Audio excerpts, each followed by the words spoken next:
Xabier, eta bigarren galdera ez? Galdera errexa ez da, baina egin beharreko galdera da ez.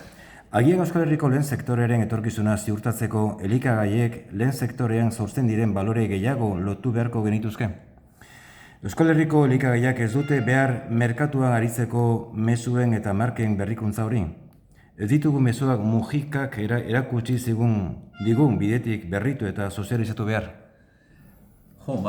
Nik uste hortan saiatzen ari gara, behin eta berriz, baina segurunik alegina areagatu beharko genduke, ezta? Baina egia da oso gizarte likido batean, eta ni ausartuko nitzake esatea, gizarte hipokrita xamarra batean ere bizi girela, ezta? Nik usten dut, iruditzen zait gaur egungo gizarte honetan, pertsona baloratzen ditugula esaten dutenarengatik, ez egiten dutenarengatik. Era batera jokatzen dugu, baina gero pekatu gehizkutatzeko beste era bateko diskursua erabiltzen dugu, ez? Oso ekologistak gerala esaten dugu, baina hegazkina hartu eta munduan zeharren ibiltzen gera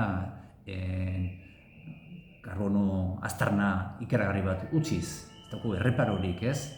Burges edo aberats bizitza ere egiten dugu, baina gero oso eskertiarra dela gerala esaten dugu, ezta? Jakiekin erantzeko zerbait gertatzen zaigu, ez?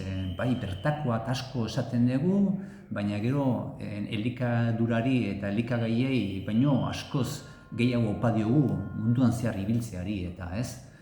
Eta alde hortatik Pepe Mujika eredugarria izan da, noski. Zergatik, esaten eta egiten duena berdina edo oso berdintxua delako. Eskerrik asko, Xabier. Zergatik.